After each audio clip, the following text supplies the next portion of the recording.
বেশ কয়েক বছর যাবৎ আমাদের বাংলাদেশে একটা নতুন বিতর্ক সৃষ্টি করেছে একদল উগ্রপন্থী নবীনরা। এরা বলে তারাবির নামাজ 20 রাকাত নয়, তারাবির নামাজ 8 রাকাত।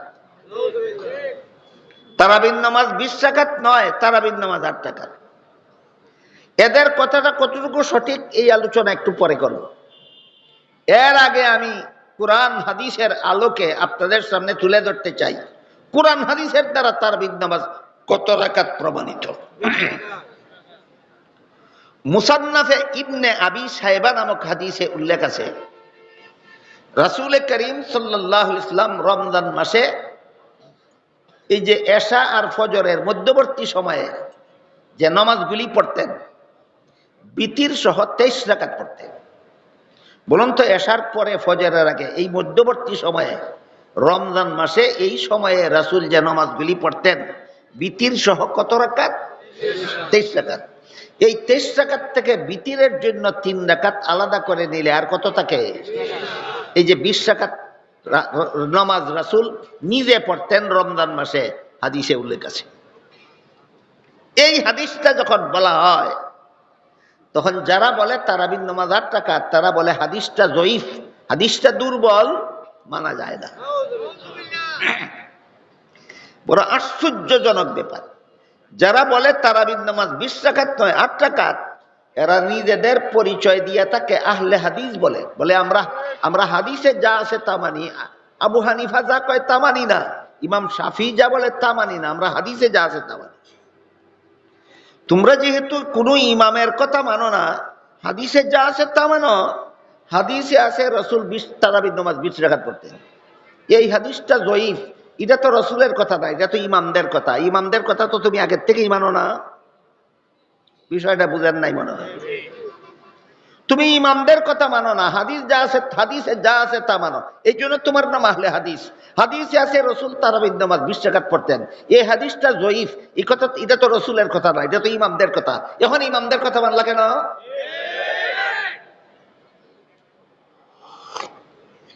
দুই নম্বর কথা হলো, যে হাদিসের উপর সারা দুনিয়ার মুসলমান আমল শুরু করে দেয়, এই হাদিসকে পরবর্তীকালের কেউ জয়ীফ জয়ীফ জয়ীফ বলতে বলতে মুখে ফেনা তুললেও এইটা আর জয়ীফ হয় না, যে সহিহ মুতাওয়াতিরের পর্যায়ে চলে যায়। 20 রাকাত তারাবিহের নামাজ রাসূল পড়েছেন, খুলাফায়ে রাশিদিন পড়েছেন, সাহাবায়ে কেরাম পড়েছেন, তাবিঈন পড়েছেন, তাবে তাবিঈন পড়েছেন, আইম্মায়ে মুজতাহিদিন পড়েছেন। ১৫০০ বছরের দুনিয়ার সমস্ত মুসলমান উম্মতে পড়েছে। সুতরাং এটা সহিহ মুতাওয়াতিরের পর্যায়ে চলে গেছে হাদিস। এই হাদিসকে এখন তুমি জয়ীফ বলতে থাকলে এই হাদিসের কিছু আসে যায় না।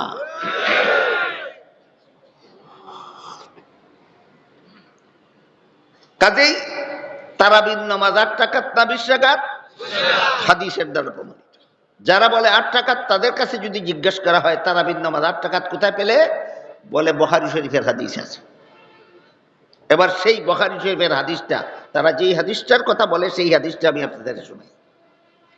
বুখারী শরীফে এই ব্যাপারে একাধিক হাদিস আছে। তোর মধ্যে এক হাদিসে উল্লেখ আছে, নবীর বিবি আয়েশা রাদিয়াল্লাহু আনহা বলেন, আল্লাহর রাসূল বিতির সহ 11 রাকাত পড়তেন। ওই রাতের নামাজ এশার পরে আর ফজরের আগে আল্লাহর রাসূল বিতির সহ 11 রাকাত পড়তেন। এবার বলুন তো, এই 11 রাকাত থেকে তারাবির জন্য 8 রাকাত আলাদা করলে বিতিরের ভাগে কত রাকাত থাকে? 3 রাকাত। ওই 8 রাকাত তারাবি কিনা সেটা আমরা পরে দেখব। ওইটা 8 রাকাত আলাদা করলে যে 3 রাকাত থাকে, এটা হলো বিতিরের নামাজ।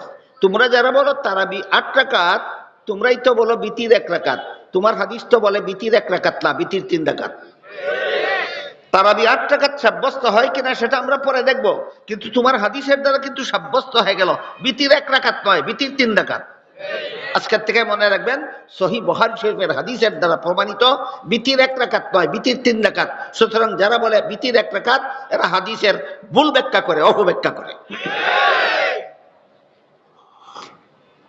এবার দেখা যাক রাসূলের এই 11 রাকাত থেকে বিতিরের 3 রাকাত বাদ দিলে যে 8 রাকাত থাকে, এই 8 রাকাত নামাজের ব্যাপার। আয়েশা বলেন, এই 8 রাকাত নামাজ রাসূল 12 মাসেই পড়তেন। কি হইল ঘটনাটা? বুঝেন নাই কিছু? যে 8 রাকাতের হাদিস বুখারীতে আছে, এই হাদিসেই উল্লেখ আছে, নবীর বি বললেন 8 রাকাত নামাজ রাসূল কোন সময় পড়তেন? আপনারাই বলুন। 12 মাস আল্লাহ রাসূল যে 8 রাকাত নামাজ পড়তেন গভীর রাতে, এটা কি তারাবি না তাহাজ্জুদ? এইগুলির নাম ওই হাদিস বানা না হাদিস নিয়ে বাটপারি? এই আহলে হাদিস নামদারির এই দুনিয়াতে নবীর হাদিস দিয়ে এইরকম বাটপারি করার দুঃসাহস দেখায়। আর কোন অসৎ লোকে নবীর হাদিস দিয়ে এইরকম বাটপারি করার দুঃসাহস দেখাতে পারে না। সুতরাং যে হাদিসে রাসূল বলেছেন যে ব্যক্তি রমজান মাসের দিনের বেলায় রোজা রাখবে আর রাতের বেলায় তারাবিহের নামাজ পড়বে, এই দীর্ঘ আলোচনা সাপেক্ষে তার সারা জীবনের সমস্ত গুনাহ আল্লাহ মাফ করে দেবেন। এবার বলুন, দিনের বেলায় তারাবিহের নামাজ পড়বে, দিনের বেলায় রোজা রাখবে শুধু খুলস না মূল সহ? আর তারাবির নামাজ পড়বে 8 রাকাত না 20 রাকাত? বাস, যেভাবে হাদিসে আছে এইভাবে যদি আমরা রোজাটা রাখি আর তারাবির নামাজটা পড়ি, আল্লাহ রাসূল বলেন তোমার সারা জীবনের সমস্ত গুনাহ আল্লাহ মাফ করে দেবে। যারা মহিলাদেরকে পুরুষের মতো যেখানে সেখানে বিচরণ করতে দেওয়ার পক্ষপাতী, এক কথায় যারা বলে আমরা নারী পুরুষের সমান অধিকার চাই, বলে কিনা কেউ? কম লোক? লক্ষ লক্ষ মুসলমানে বাংলাদেশের বলে আমরা নারী পুরুষের সমান অধিকার চাই। কাজে পুরুষ যদি যখন তখন যেখানে সেখানে বিচরণ করতে পারে, মহিলারা বসবাসের ঘরে বসে থাকবে কেন? এই কেন বলে না, বলে কোন যুক্তিতে? এদের কোন যুক্তিতে? প্রশ্নের প্রেক্ষিতে যুক্তি সম্পর্কে আগে আরো কিছু কথা আপনাদের ক্লিয়ার হওয়া দরকার। 1 নম্বর কথা হলো, ইসলামে এমন কোন বিধান নাই যার পক্ষে চূড়ান্ত কোনো যুক্তি নেই। ইসলামের সমস্ত বিধান চূড়ান্ত যুক্তিসম্মত। বুঝে থাকলে বলুন, ইসলামে অযৌক্তিক কোনো বিধান আছে? সব বিধান না, সব বিধান যুক্তিসম্মত কথাটা এরকম নয়। ইসলামের সমস্ত বিধান সাধারণ যুক্তিসম্মত নয়, চূড়ান্ত যুক্তিসম্মত, যার পরে আর কোনো যুক্তি নাই। ইসলামের সমস্ত বিধান সাধারণ যুক্তিসম্মত না, চূড়ান্ত যুক্তিসম্মত, যার পরে আর কোনো। কিন্তু ইসলামের সকল বিধানের যুক্তি বুঝার যোগ্যতা সকল পণ্ডিতের মাথায় নাই। এবার বলেন, ইসলামী বিধানের যুক্তি নাই না যুক্তি বুঝার যোগ্যতা পণ্ডিতদের মাথায় নাই? তাহলে সূরা আহজাবের 33 নম্বর আয়াতে যে বিধান দিলেন, মুসলমান মহিলা বসবাসের ঘরে থাকো, মুসলমান মহিলা বসবাসের ঘরে থাকো, মুসলমান মহিলা বসবাসের ঘরে থাকো, এই বিধানটা অযৌক্তিক না চূড়ান্ত যুক্তিসম্মত? আমরা একটু বোঝার চেষ্টা করি। যেহেতু এই সমস্ত সমান অধিকারবাদীরা যুক্তি চায়, কোন যুক্তিতে, তাই যুক্তিটাও একটু বোঝার চেষ্টা করি। আল্লাহ পাক রব্বুল আলামিন সংসার জীবনে মহিলাদেরকে একচেটিয়া ভাবে কতগুলি দায়িত্ব দিয়েছেন? সর্বমোট 5টা। সংসার জীবনে মহিলাদের দায়িত্ব দিয়েছেন 5টা, পুরুষকে দায়িত্ব দিয়েছেন মাত্র 1টা। বিস্তারিত বোঝার আগে স্মরণ রাখুন, মহিলাদের দায়িত্ব কর্মজীবনে কটা? পুরুষের কটা? এবার শুনুন মহিলার ভাষা কি কি। 1 নম্বর, প্রতি মাসের 1/4 সময় মাসিক ঋতুস্রাবের ঝামেলা সহ্য করার দায়িত্ব। এটা সারা দুনিয়ার সমস্ত মহিলাদেরকে আল্লাহ একতরফা ভাবে দিয়েছে, নাকি বন্দরের কোনো পুরুষকেও? বুঝে শুনে বলুন। 1 নম্বর। 2 নম্বর হইল প্রতিটি সন্তানকে গর্ভে ধারণ করার দায়িত্ব। 3 নম্বর, প্রতিটি সন্তানের প্রসব কষ্ট সহ্য করার দায়িত্ব। 4 নম্বর, প্রতিটি সন্তানকে স্তনের দুধ পান করাবার দায়িত্ব। 5 নম্বর, প্রতিটি সন্তান নিজে নিজে চলাফেরার যোগ্য হওয়ার পূর্ব পর্যন্ত সন্তান লালন পালন করার দায়িত্ব। বুঝে থাকলে বলুন, সংসার জীবনে আল্লাহ মহিলাদের কতগুলি দায়িত্ব দিয়েছেন? 5টা দায়িত্ব। পুরুষকে দিয়েছেন কটা? সেটা হইল, তুমি শুধু রুজি করবা আর মহিলা শুধু খরচ করবে। হ্যাঁ, উপার্জনে শ্রম খাটার দায়িত্বটা পুরুষের। এই দায়িত্বটা দিয়েছেন পুরুষকে। হাল চাষ করতে হয় তুমি করবা, ফসল বুক করবে মহিলা। ব্যবসা করতে হয় তুমি করবা, মুনাফা বুক করবে মহিলা। চাকরি করতে হয় তুমি করবা, বেতন বুক করবে মহিলা। উপার্জনে শ্রম খাটার দায়িত্বটা দিয়েছেন পুরুষকে, আর 5টা দায়িত্ব দিয়েছেন মহিলাকে। বুঝলেন? এবার বলুন, যে পুরুষ মহিলার 5টা দায়িত্বের একটাও নিতে পারে না,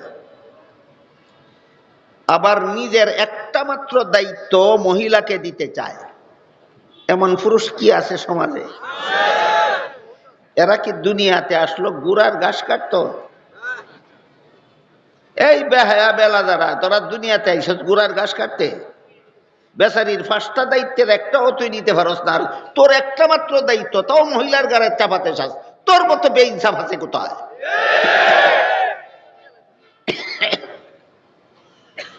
এবার বলুন, মাসিক ঋতুস্রাব চলাকালে সারাদিন অফিসের চেয়ারে বসে থাকা সুবিধা না বসবাসের ঘর সুবিধা? সন্তান গর্ভে নিয়ে খেতে খামারে পুরুষের কাঁধে কাঁধ মিলিয়ে কাজকর্ম করা সুবিধা না বসবাসের ঘর সুবিধা? সন্তান প্রসবের সময় সংসদ ভবন সুবিধা না বসবাসের ঘর সুবিধা? সন্তানকে স্তনের দুধ পান করাবার সময় গাড়ির ড্রাইভিং সিট সুবিধা না বসবাসের ঘর সুবিধা? সন্তানকে খাওয়ানি, পেশাব পায়খানা করানি, ঘুম পাড়ানির জন্য হাট বাজার সুবিধা না বসবাসের ঘর সুবিধা? এবার বিবেককে জিজ্ঞাসা করে বলুন, সূরা আহজাবের 33 নম্বর আয়াতের শুরুতে যে আল্লাহ মুসলমান মহিলাদেরকে বলেছিলেন বসবাসের ঘরে থাকো, অযৌক্তিক না চূড়ান্ত যুক্তিসম্মত? তারপরও যাদের আপত্তি থাকে, এদের কিসের রোজা আর কিসের তারাবি? তুমি তো পেশাব করে দিছো, তোমার মুখ দোয়া কিসের আর হাত দোয়া কিসের আর মাথা মাথা করে পেশাব করে দিছো তুমি। তোমার মুখ দোয়া কোথায় গেল, হাত দোয়া কোথায় গেল, তোমার মাথা মাসে গেল কোথায়, আর তোমার ফাউ দোয়া গেল কোথায়? তুমি তো পেশাব করে দিছো। এজন্য রাসূল বলেন, ফামান সামাহু ওয়া কামাহু ঈমানান ওয়া ইহতিসাবান, দিনে রোজা রাখলো আর রাতের তারাবি পড়লো, ফল পেতে চাইলে প্রথম শর্ত হলো ঈমানটা ঠিক থাকতে হবে। ঈমান কেমনে ঠিক থাকে? কোরআনের সব কথা সঠিক বিশ্বাস করলে, সঠিক কোরআনের সব কথা সঠিক বিশ্বাস করলে ঈমান ঠিক থাকে। কোরআনের কোনো একটা কথাকে বেঠিক মনে করলে বেঈমান হইয়া যায়। বেঈমানের আবার রোজা কি আর তারাবি কি?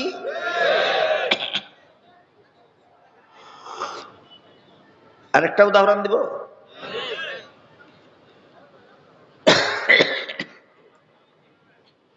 সূরা নিসার 11 নম্বর আয়াতে আল্লাহ বলেছেন, ওয়ালিদ যাকারি মিসলু হাজ্জিল উনসায়াইন। এর অর্থ হলো পিতামাতা মারা গেলে পিতামাতার ত্যায্য সম্পত্তিতে ছেলে পাবে 2 অংশ, মেয়ে পাবে 1 অংশ। আজকে নতুন শুনলেন? এটা আল্লাহর বিধান বলেছেন সূরা নিসার 11 নম্বর আয়াতে। আল্লাহ এই বিধান বর্ণনা করেছেন সূরা নিসার 11 নম্বর আয়াতে। ছেলে পাবে 2 অংশ, মেয়ে পাবে 1 অংশ। আবারও সমান অধিকারের দোহাই। এখানে এসেও ওই আগের লোকেরাই সমান অধিকারের দোহাই তুলে বলে, ছেলে যেই বাবার সন্তান, মেয়ে সেই বাবার সন্তান।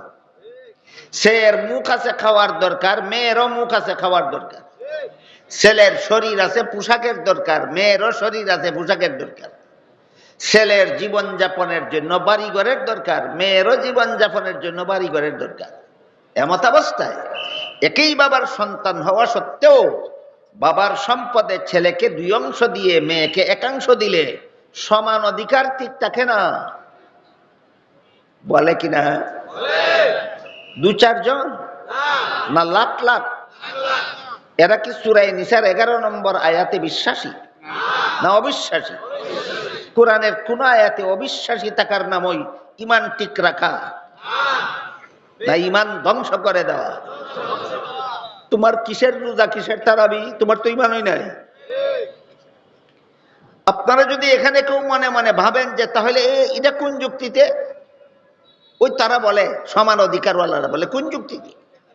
একই বাবার সন্তান হওয়া সত্ত্বেও ছেলেকে 2 অংশ, মেয়েকে 1 অংশ দিব, কোন যুক্তিতে? বলবো যুক্তিটা? ছেলের জীবনে খরচের খাত আছে 3টা। 1 নম্বর, সাবালক হওয়ার পর থেকে নিজের লালন পালনের দায়িত্ব নিজেরই। 2 নম্বর, বিয়ে করার পর থেকে ছেলের বউ পালার দায়িত্ব তার বাপের না নিজেরই। 3 নম্বর, ছেলের সন্তানাদি জন্ম হওয়ার পর থেকে সন্তান পালার দায়িত্ব ও তারই। কটা হইল? ছেলের জীবনে খরচের খাত আছে 3টা, অংশ পাইছে 2টা। খরচ আছে 3টা, অংশ পাইছে। মেয়ের জীবনে খরচের কোনো খাত নাই। বিয়ের পূর্ব পর্যন্ত লালন পালনের দায়িত্ব বাবার। বিয়ের পর থেকে জন্মের পর থেকে বিয়ের পূর্ব পর্যন্ত লালন পালনের দায়িত্ব বাবার। বিয়ের পর থেকে মরণ পর্যন্ত লালন পালনের দায়িত্ব স্বামীর। নিজের লালন পালনের দায়িত্ব নাই, স্বামী ফালার দায়িত্ব নাই, বাচ্চা ফালার দায়িত্ব নাই, খরচ নাই একটাও, অংশ পাইছে একটা। এবার বলুন, 3 খরচলার 2 অংশ পাইলে বেশি পায় না নাই খরচলার 1 অংশই বেশি? পণ্ডিতে এত কথা বুঝে না, পণ্ডিতে খালি বুঝে 1 থেকে 2 বেশি। পণ্ডিতের ঘরের পণ্ডিত।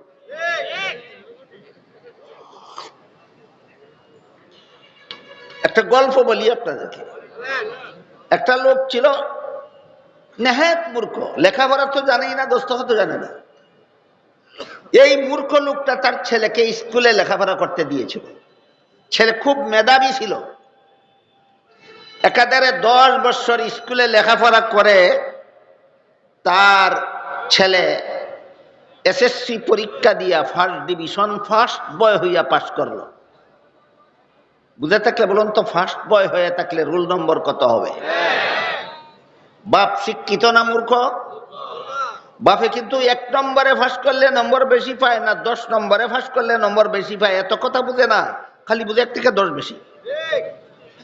ফল ঘোষণার পরে মূর্খ বাপে ছেলেরে জিজ্ঞাসা করে, পরীক্ষা যে দিসলা ফাঁস করছ? ছেলে কয়ে ফাঁস করছি। কত নম্বরে? কয় 1 নম্বরে। কয় বেটা সর্বনাশ করছ। ছেলে কয় কি সর্বনাশ করলাম? কয় পাশের বাড়ির ছেলেটা তোর সাথে পরীক্ষা দিয়া সে তো 10 নম্বরে ফাঁস করলো, তুই এত কম নম্বরে ফাঁস করলে কেন? ই অশিক্ষিত গোয়ারে যেমন বুঝে না 10 নম্বরে ফাঁস করলে নম্বর বেশি পায় না, 1 নম্বরে ফাঁস করলে নম্বর বেশি পায়, ঠিক তেমনি ভাবে কতগুলি শিক্ষিত গোয়ারেও বুঝে না 3 খরচলার 2 অংশ পাইলে বেশি পায় না নাই খরচলার 1 অংশই বেশি হয়। তোমার কিসের রোজা আর কিসের তারাবি? তুমি তো হিসাব করে দিছ, বুঝেন নাই? কি করে দিছে? হিসাব করে দিছ। এজন্য হাদিস শরীফে রাসূল করিম সাল্লাল্লাহু আলাইহি ওয়াসাল্লাম বলেন, মান সামাহু ওয়া কামাহু ঈমানান ওয়া ইহতিসাবান খারাজা মিন যুনুবিহি কায়াউমিন ওয়ালাদাতহু উম্মুহু। যেই ব্যক্তি মূল এবং খুলস সহ দিনের বেলায় রোজা রাখলো আর রাতের বেলায় তারাবিহের নামাজ পড়লো, সে যদি তার যদি ঈমান ঠিক থাকে আর নিয়ত সহি থাকে, সারা জীবনের সমস্ত গুনাহ মাফ। শুধু সারা জীবনের সমস্ত গুনাহ মাফ এটা বুঝে শর্তগুলি ভুলে যায়। এগুলি কি বোকামি না চাতুরি? বোকামি। আল্লাহ জানে বোকামি না চাতুরি। আর একটা গল্প কইতে আপনারাই টের পাবেন বোকামি না চাতুরি। আরেক মূর্খ গেছিল কমলা কিনতে। দোকানদারকে জিজ্ঞাসা করে, ভাই তোমার কমলার কেজি কত? আজকাল কেজি হিসাব বিক্রি হয়, আগে তো হালি হিসাবে বিক্রি হতো। ভাই তোমার কমলার কেজি কত? বললো কমলার কেজি 100 টাকা। কথার কথা, হয়তো আপনাদের এলাকায় কম বেশি হইতে পারে, ধরে নেন আপাতত বিষয়টা বোঝার জন্য। দোকানদার বলে আমার কমলার কেজি 100 টাকা। সে বলে, ভাই আমি গরিব মানুষ, আমার বাবা অসুস্থ, দয়া করে আমার কাছ থেকে কিছু মূল্য কম রাখ। দোকানদার কয় তোমার কাছ থেকে 10 টাকা কম রাখলে সমস্ত কাস্টমারের কাছ থেকেই 10 টাকা করে কম রাখতে হবে, এটা ব্যবসার নীতি। আর সকলের কাছ থেকে 90 টাকা করে রাখলে আমার ব্যবসা লোকসান যাবে, আমার ব্যবসার লাভ হবে না, কাজেই 1 টাকাও কম রাখতে পারবো না। তুমি গরিব হিসাবে তোমার অসুস্থ বাবার জন্য নিবা, এই হিসাবে তোমার জন্য স্পেশাল একটা ফ্যাসিলিটি দিতে পারি। কি ফ্যাসিলিটি দিবা? বলল তুমি যদি আমার রেটটা ঠিক রাখো, একালি কমলা যদি 100 টাকা দিয়ে কিনো, আমার রেট ঠিক রইল, আর কেউ বলতে পারবে না তোমার কাছ থেকে কম মূল্যে বিক্রি করেছি। আমার রেট যদি ঠিক রাখো, তুমি যদি 1 কেজি কমলা আমার কাছ থেকে 100 টাকা দিয়ে কিনো, তাইলে তোমার অসুস্থ বাবাকে আমি একটা কমলা বিনামূল্যে দিয়ে দিব, ফ্রি। কি দিবে? ফ্রি দিয়ে দিব। ওই লোকটা কেমন বোকা ছিল অথবা কেমন চালাক ছিল আপনারা বুঝবেন। এখন বলে ঠিক আছে, 1 কেজি কমলা তোমার কাছ থেকে আমি 100 টাকা দিয়ে অন্যদিন নেব, আজকে ফ্রিটা দিয়ে দাও। এটা চালাক? এটা কি বোকা না চালাক? এই রকমের কিছু চালাক আমাদের মধ্যে আছে। মূল এবং খুলস সহ রোজা রাখবো অন্য সময়, ইমান ঠিক করবো অন্য সময়, কোরআনের সব কথা সঠিক বলে বিশ্বাস করবো অন্য সময়, আগে রমজান আর রোজাটা রেখে দেই। এটা কি বোকা না চতুর? এই চাতুরি আল্লাহর সাথে চলে না তো। কমলার দোকানদারের সাথে চাতুরি চলতে পারে, আল্লাহর সাথে তো চাতুরি চলে না। এই জন্য কোন কবি বলেন, কারেহা বা খালকেদারি জুমলা রাস্ট, কারেহা বা খালকেদারি জুমলা রাস্ট, বা খুদা তাজবীর হিলা কায়রাওয়াস্ট। দুনিয়ার সমস্ত মানুষের সাথে চাতুরি, চালাকি, বাটপারি, পার্সিয়ালিটি, দান্দালি সবকিছু করা যেতে পারে, আল্লাহর সাথে দান্দালি চলবে না। আল্লাহর সাথে দান্দালি চলবে না। এগুলি যে আখিরি জমানায় একদল নামদারি মুসলমানে করবে, স্বয়ং আল্লাহর সাথে চাতুরি করবে, আল্লাহর জানা ছিল না। আল্লাহর জানা ছিল না। এই জন্য আল্লাহ 1500 বছর আগেই রসুলের দ্বারা ঘোষণা দেওয়াইছেন, ঠিক মতো রোজা রাখবা, তারাবিহের নামাজ পড়বা। গুনাহ মাফ পাইতে হইলে ইমান ঠিক রাখতে হবে, নিয়ত সহি রাখতে হবে। গুনাহ মাফ পাইতে হইলে ইমান কি রাখতে হবে? ইমান ঠিক রাখতে হবে, নিয়ত সহি রাখতে হবে। ঈমান আর ইহতিসাব। এবার আমি বলেছিলাম আপনাদেরকে, আমি খুব অসুস্থ অবস্থায় এই কথা বলতেছি। শুধু আপনাদের চেহারার দিকে তাকালে আপনাদের চেহারা সাক্ষী দেয় মনোযোগে শুনতেছেন, এই জন্য আমি নিজের উপর, শরীরের উপর প্রেশার দিয়েই কথা বলতেছি। একটু আস্তে ধীরে কথা বলতে হবে, তাই একটু গভীর মনোযোগে শোনার চেষ্টা করবে। রাসূল বলেন, যেই ব্যক্তি দিনের বেলায় রোজা রাখলো, রাতের বেলায় তারাবিহের নামাজ পড়লো, 2 শর্তে তার জীবনের সব গুনাহ মাফ। 1 নম্বর ইমান ঠিক রাখা, 2 নম্বর সহি নিয়ত। 1 নম্বর ইমান ঠিক রাখা, 2 নম্বর। এবার সহি নিয়ত কাকে বলে বোঝার চেষ্টা করি। এক হাদিসে রাসূল করিম সাল্লাল্লাহু আলাইহি ওয়াসাল্লাম বলেন, হাসরের বিচারে আল্লাহ এক শ্রেণীর শহীদকে জিজ্ঞাসা করবেন, তুমি দুনিয়ার থেকে কি আমল নিয়ে এসেছ? সে বলবে, আল্লাহ দুনিয়াতে তোমার রাস্তায় লড়াই করেছি, যুদ্ধ করেছি, প্রাণ বিসর্জন দিয়ে শহীদ হয়েছি, এই আমল নিয়ে তোমার দরবারে এসেছি। আল্লাহ ফিরিস্তাকে বলবেন, ফিরিস্তা, এই শহীদের পায়ে জিঞ্জির দিয়ে বাঁধো আর উল্টা হেসড়িয়ে জাহান্নামে নিয়ে যাও। শহীদ আল্লাহর কাছে জানতে চাইবে, আল্লাহ আমার কি অপরাধ? আল্লাহ বলবেন, তুমি যুদ্ধে গিয়েছিলে সত্য কথা, প্রাণ বিসর্জন দিয়েছ সত্য কথা, শহীদ হয়েছ সত্য কথা, কিন্তু তুমি আল্লাহকে সন্তুষ্ট করার উদ্দেশ্যে যুদ্ধ করতে যাওনি। তুমি যুদ্ধে গিয়েছিলে সমাজের মানুষ তোমাকে বীর যোদ্ধা বলে মারহাবা, ধন্যবাদ দেওয়ার জন্য। সমাজের মানুষ তোমাকে বীর যোদ্ধা বলে মারহাবা, ধন্যবাদ দেওয়ার জন্য তুমি যুদ্ধে গিয়েছিলে। আল্লাহকে সন্তুষ্ট করার উদ্দেশ্য তোমার ছিল না। তোমার মতো শহীদের পুরস্কার আমি আল্লাহর কাছে জাহান্নামের আগুন ছাড়া আর কিছু নেই। শহীদ হয়ে গেলেই সারে, নাকি নিয়তটাও সহি থাকতে হয়? বর্তমান দুনিয়াতে যত শহীদের নাম উচ্চারণ করা হয়, কতজন আল্লাহকে সন্তুষ্ট করার জন্য শহীদ হয়েছিল, আর কতজন সমাজে সুখ্যাতি অর্জন করার জন্য শহীদ হয়েছিল, বিচার দুনিয়াতে হবে না, হবে হাসরের মাঠে। এরপরে রাসূল বলেন, শহীদের পরে এক শ্রেণীর দানবীরকে আল্লাহ হাসরের মাঠে জিজ্ঞাসা করবেন, তুমি কি আমল নিয়ে এসেছো? দানবীর বলবে, আল্লাহ লক্ষ লক্ষ কোটি কোটি টাকা তোমার রাস্তায় দান খয়রাত করে দিয়েছে। আগের মতোই আল্লাহ ফেরেশতাকে বলবেন, দানবীরের পায়ে জিঞ্জির দিয়ে বাঁধো, উল্টা হেসড়িয়ে জাহান্নামে নিয়ে যাও। দানবীর আল্লাহর কাছে জানতে চাইবে, আমার কি অপরাধ? আল্লাহ বলবেন, তুমি লক্ষ কোটি টাকা দান খয়রাত করেছ, এটা ভালো কাজ করেছ, কিন্তু তোমার উদ্দেশ্য ছিল না আল্লাহ সন্তুষ্ট হবে, তোমার উদ্দেশ্য ছিল সমাজের মানুষ সন্তুষ্ট হয়ে তোমাকে মারহাবা ধন্যবাদ দেবে। তোমার মতো দানবীরের পুরস্কার আমি আল্লাহর কাছে জাহান্নামের আগুন ছাড়া কিছু নাই। এরপরে রাসূল বলেন, তৃতীয় পর্যায়ে আল্লাহ এক শ্রেণীর আলেমকে জিজ্ঞাসা করবেন, তুমি কি আমল নিয়ে এসেছ? আলেম বলবে, আল্লাহ জীবন ভর তোমার বান্দাদের কাছে তোমার ধর্মের প্রচার করেছি। আল্লাহর বান্দাদের কাছে আল্লাহর ধর্ম প্রচার করা গুনার কাজ না সওয়াবের কাজ? আল্লাহ ফেরেশতাকে বলবেন, আলেমের পায়ে জিঞ্জির দিয়ে বাঁধো, উল্টা হেসড়িয়ে জাহান্নামে নিয়ে যাও। আলেম আল্লাহর কাছে জানতে চাইবেন, অপরাধ কি আমার?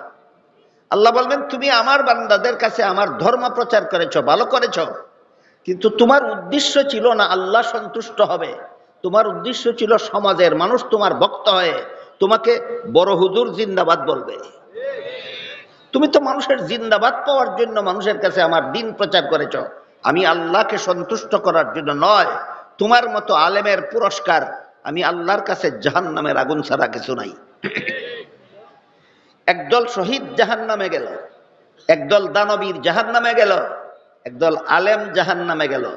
নেক কাজের অভাবে না সৎ উদ্দেশ্যের অভাবে? এই জন্য রাসূল বলেছেন, ঈমানান ওয়া ইহতিসাবান, রমজানে যে দিনের বেলায় রোজা রাখবা, রাতের বেলায় তারাবি পড়বা, 1 নম্বর ঈমান ঠিক রেখে করবা, 2 নম্বর সৎ উদ্দেশ্যে করবা, মানুষকে দেখাবার জন্য করবা না, সাবধান।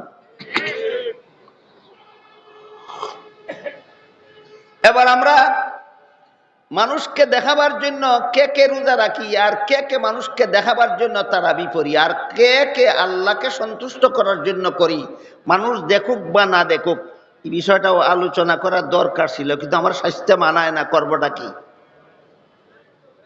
আর আরো স্বস্তিরে আরো আস্তে ধীরে কথা বলতে হবে, আপনাদের আরো একটু গভীর মনোযোগে শুনতে হবে। এক হাদিসে রাসূল করিম সাল্লাল্লাহু আলাইহি ওয়াসাল্লাম বলেন,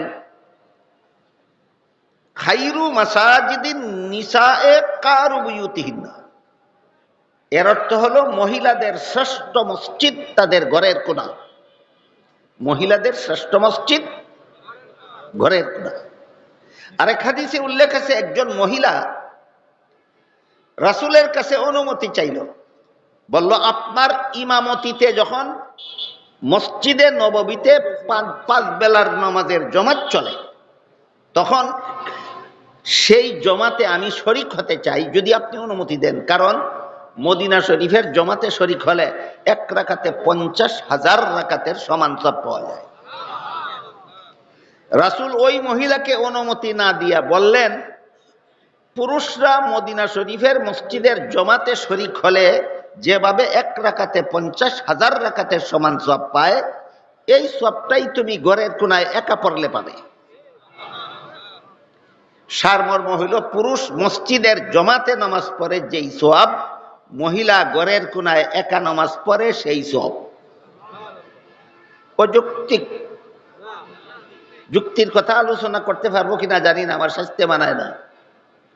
তবে এই হাদিসের দ্বারা কি সাব্যস্ত হয়, এটা অবশ্যই আমাদের সকলের জানা দরকার। এই হাদিসের দ্বারা সাব্যস্ত হয়, মসজিদে জমাতে নামাজ পড়তে যাবে, 5 বেলার নামাজ, তারাবির নামাজ যে কোনো জায়গায় জমাতের সাথে পড়া, এটা পুরুষের জন্য সুন্নত, মহিলাদের জন্য সুন্নত নয়। এই হাদিসের দ্বারা এটা সাব্যস্ত হইল। জমাতে নামাজ পড়া পুরুষের জন্য সুন্নত, মহিলাদের জন্য জমাতে নামাজ পড়া সুন্নত নয়। রাসূল বলেছেন পুরুষ জমাতে শরীক হইলে যেই সওয়াব, তুমি একা পড়লে সেই সওয়াব। তাহলে জমাতে নামাজ পড়া কার জন্য সুন্নত? পুরুষের জন্য সুন্নত। মহিলাদের জন্য জমাতে নামাজ পড়া সুন্নত নয়। এরপরও যদি কোনো মহিলা রমজান মাসে তারাবির নামাজ পড়ার জন্য এই বাড়ির থেকে সেই বাড়ি যায়, সেই বাড়ির থেকে ওই বাড়ি যায়, ওই বাড়ির থেকে মসজিদে যায়, এরা কি সত্যই আল্লাহকে সন্তুষ্ট করার জন্য তারাবির নামাজ পড়ে, না সমাজকে দেখাবার জন্য তারাবির নামাজ পড়ে? আল্লাহই ভালো জানে। তোমার জন্য রাসূল বলছেন পুরুষ মসজিদের জমাতে পড়লে যেই সব, তুমি ঘরের কোণে একা পড়লে সেই সব। তুমি কেন ঘর থেকে বের হয়ে অন্য বাড়িতে যাও জমাতে নামাজ পড়ার জন্য? তুমি কি রাসূল থেকে বেশি বুঝো নাকি?